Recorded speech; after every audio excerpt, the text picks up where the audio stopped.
जय भीम साथियों। आज डॉक्टर भीमराव अम्बेडकर जी का परिनिर्वाण दिवस है, 69वां। और साथियों, आज जो हमारा डिस्कशन का टॉपिक है कॉन्स्टिट्यूशन मोरालिटी, इस पर डॉक्टर भीमराव अम्बेडकर साहब ने सन 1948 के अंदर इस विषय पर एक अच्छा रिसर्च किया, चर्चा भी करी और जो संवैधानिक मूल्यों उसकी नैतिकता के ऊपर बातचीत करी। संविधान जिस आधार पर निर्माण किया गया, संविधान में जिन मूल्यों को रखा गया और संविधान के अंदर जिस तरीके से प्रस्तावना का निर्माण किया गया, जिस पर पूरा संविधान हमारा निर्भर करता, आधारित है। आप देखेंगे हमने भी एक संविधान को अपने आदर्श रूप में अपने ऑफिस में एक विशेष स्थान दिया है और हम पूरी कोशिश करते हैं संविधान के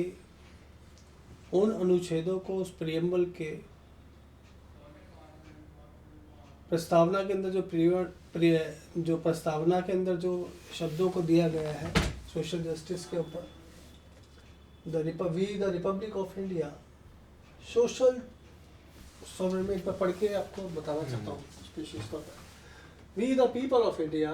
having solemnly resolved to constitute India into a sovereign socialist secular democratic republic and to secure all its citizens justice, social, economic and political liberty of thought, expression, belief, faith and worship, equality of status of opportunity, and to promote among them all fraternity, assuring the dignity of the individual and unity of the nation. In our Constitutional Assembly, this 26th day of November 1949, do hereby adopt, enact and give to ourselves this Constitution. Doctor साहब ने इस संविधान की प्रस्तावना के अंदर सामाजिक न्याय को एक ऐसी अवधारणा दी है जो पूरे भारत को एकजुटता देता है, डाइवर्सिटी को, हमारे कल्चर, सोशल और रिलीजियस डाइवर्सिटी को भी एक आधार देता है। डॉक्टर भीमराव अम्बेडकर ने इसमें एक एक शब्दों को, क्योंकि भारत का एक ऐसा इतिहास रहा जिसमें सबसे ज़्यादा जो दमन हुआ वो एक दलित समाज का हुआ है। सदियों से दलित समाज का जिस तरीके से प्रताड़ना और पीड़ा झेलता आ रहा है, बहुत सारे यहाँ पे वरीयर आए और कई तरह के परंपराएं यहाँ पे बदलती रही, लेकिन दलित समाज जो है को उसको उस परंपराओं से या किसी भी तरीके विकास से कोई राहत नहीं मिली। लेकिन डॉक्टर साहब ने एक ऐसा संविधान एक रिसर्च के बाद दिया जो पूरे तरीके से सामाजिक न्याय के ऊपर बेस्ड था। और ऐसा संविधान बनने के बावजूद इस संविधान के प्रति हमारी नैतिकता भी है, कुछ हमारी नैतिक मूल्य भी है, हमारी जिम्मेदारी है इस संविधान के एक एक शब्दों में, इस प्रस्तावना के अंदर एक एक शब्दों में जितनी भी कॉन्स्टिट्यूशन हमारी अथॉरिटीज़ हैं, सुप्रीम कोर्ट है या सुप्रीम कोर्ट जैसे और भी जो संस्था है, संसद है, लोकसभा है, राज्यसभा है, पूरी तरीके से सभी संस्थाओं को इस संविधान के अनुसार चलने के लिए बाध्य किया गया है और हमारी नैतिक मूल्य भी इन्हीं संविधान के नियमों पर आधारित है। लेकिन वर्तमान समय में लंबे समय से इस संविधान की नैतिकता को, इन शब्दों को, इसके पीछे छिपी भावना को, जिन कारणों से संविधान का निर्माण किया गया है, इसके अंदर एक एक शब्दों को चुना गया है जिससे कि भारत का विकास हो सके।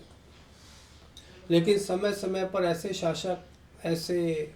कॉन्स्टिट्यूशन में ऐसे लोग हैं जिन्होंने इस भावनाओं को ना समझ के, इन प्रस्तावनाओं के शब्दों को ना समझकर इसके विकास की जगह इस संविधान का गलत रूप में इस्तेमाल किया। और इस गलत रूप में इस्तेमाल करने से सामाजिक न्याय के सिद्धांत को बहुत ठेस पहुंची। दलित वर्ग पूरे तरीके से अभी भी उसी स्थिति में है जिस स्थिति में डॉक्टर अंबेडकर साहब ने अपने प्रयास किए ये कह सकते हैं कि कुछ ही परसेंट जो है दलितों का अगर किसी भी तरीके से विकास में या संस्थाओं में किसी तरीके से योगदान हुआ, आर्थिक आधार पर, सामाजिक आधार पर या राजनीतिक आधार पर, जैसा ये संविधान के अंदर प्रस्तावना में या संविधान के अंदर वर्णित जो अधिकार दिए गए हैं, सामाजिक न्याय के लिए प्रयास किए गए हैं, वैसे प्रयास नहीं हो पाए। नहीं तो इतने वर्ष थे, इतने वर्ष में बहुत कुछ सामाजिक न्याय को पूरी तरह से स्थापित किया जा सकता था। भारत को जो पिछड़े वर्ग हैं, दलित वर्ग हैं, उनको सामाजिक धारा से जोड़ सकते थे, लेकिन उसका कोई प्रयास नहीं हो पाया। जितने भी भारत के प्रधानमंत्री रहे या सरकारें आई, उन्होंने हमारे इस संविधान में एक एक शब्द गोल्डन शब्द है, जिस पर अगर ईमानदारी से नैतिकता के तौर पर इस पर काम किया जाता तो 20 साल 25 साल के अंदर दलित वर्ग जो है एक सामाजिक न्याय के लक्ष्य तक पहुंचने में बहुत महत्वपूर्ण उसका योगदान रहता, कोशिश भी हो पाती। लेकिन हमने देखा है कि पिछले कई सालों में, खास तौर से पिछले 10, 15, 20 सालों के अंदर दलितों का,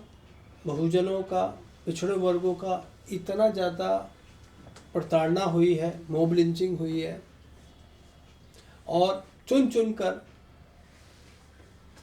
धार्मिक आधार पर, सामाजिक आधार पर, जाति आधार पर उनका लगातार शोषण होता रहा है। अब तो ऐसी स्थिति हो गई है, जो हम लोग पहले इतिहास में ऐसे प्रताड़ना के बारे में सुनते थे, वो अब सार्वजनिक रूप से होनी भी शुरू हो गई है। ये बड़े खेद का विषय भी है, क्योंकि संविधान की मूल भावनाओं के हिसाब से काम नहीं हो पा रहा है। डॉक्टर साहब ने इतना अच्छा संविधान दिया, इतना अच्छा विश्लेषण किया, हमें जो है उस विश्लेषण को, उस डॉक्टर साहब के संघर्ष को आगे ले जाना चाहिए। लेकिन किसी भी तरह की जो भी संवैधानिक संस्थाएं हैं, वो उस पर ईमानदारी से काम नहीं कर पा रही हैं। बहुत प्रयास भी किए जा रहे हैं दलित संगठनों द्वारा, कुछ और भी है, कुछ ऐसा नहीं है, कुछ मेंबर ऑफ पार्लियामेंट ऐसे भी हैं जिन्होंने ईमानदारी से कोशिश भी करी है।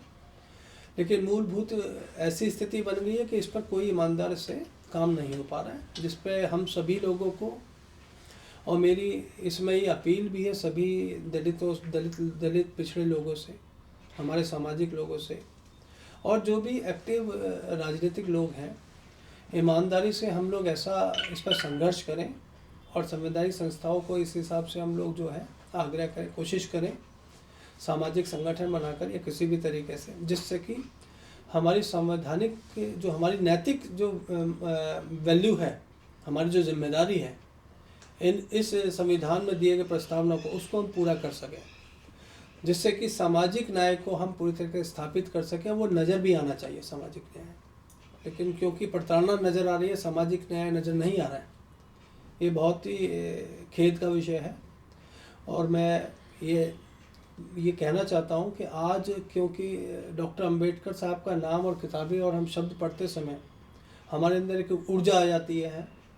हम इस समय पे आज के दिन उन्हें जो उनका परिनिर्वाण दिवस है उस पर याद करके हम फिर ये एक लक्ष्य निर्धारित करें कि सामाजिक न्याय के लिए की स्थापना की जाएगी, और संविधान में दिए गए जितने भी प्रस्तावना में दिए गए जो लक्ष्य हैं उनको पूरा किया जाएगा ईमानदारी से, और संवैधानिक संस्थाओं से भी हम लोग ये अपील करेंगे। आप लोगों का बहुत बहुत धन्यवाद जो आज इस पर इकट्ठे हुए हैं। जय भीम साथियों।